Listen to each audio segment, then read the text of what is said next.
Hello there. Happy Monday. How you guys doing today?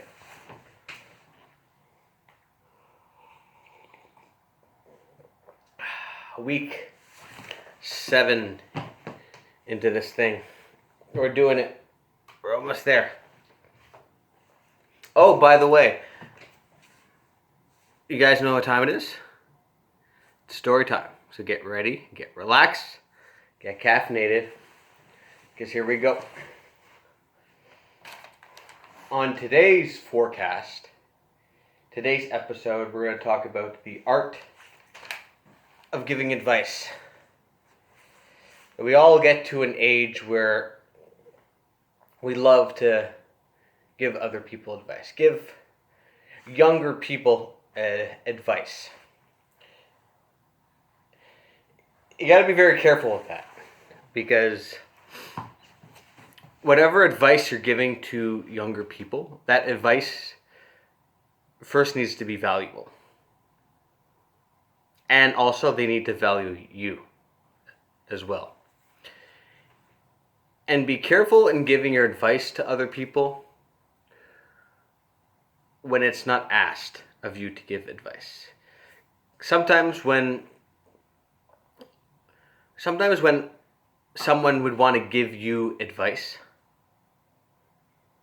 it's not necessarily they want to give you advice, it's more of an ego boost for them.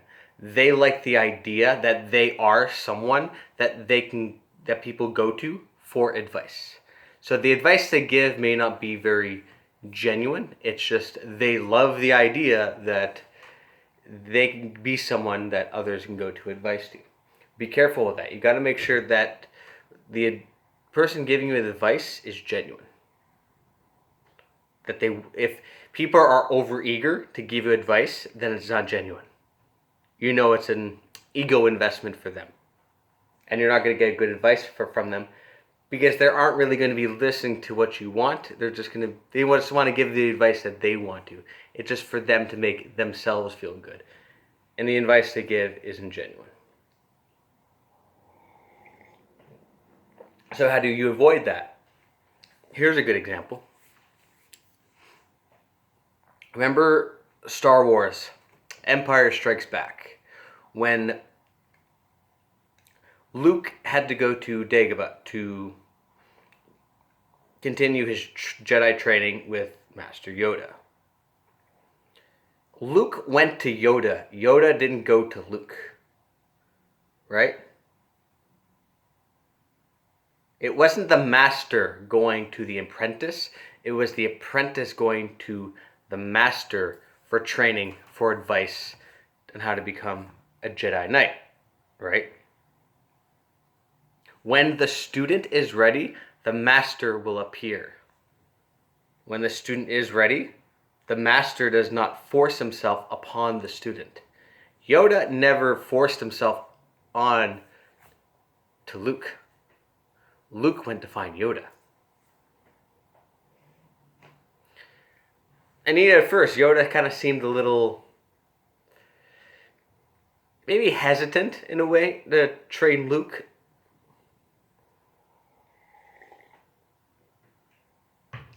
Just the same thing in the prequels when Yoda and Mace Windu were hesitant of training Anakin Skywalker, where they felt Anakin wasn't ready to be a Jedi from what they foresaw in the future. Though Qui-Gon Jinn and Obi-Wan did think he was ready. So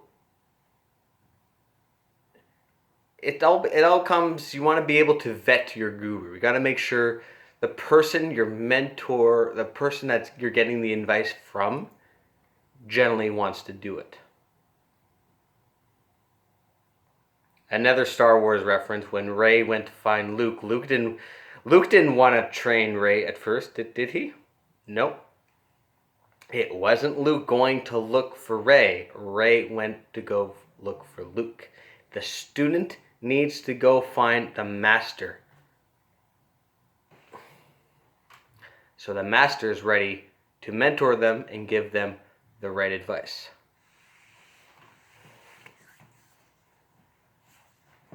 That way the advice comes from a person that you value. And it is the person getting the advice that wants the advice that needs to go out and find the right person to give advice from. It needs to be a person of value. If you're someone trying to give advice to younger people and mentor young people, if those younger people don't value you or do not see you as someone as of value that they can get good advice from, then you're wasting your energy, you're wasting your time.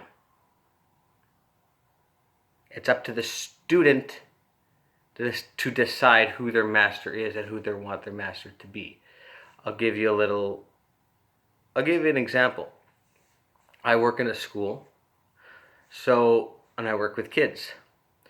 When I see kids in the playground having problems or conflict with other kids,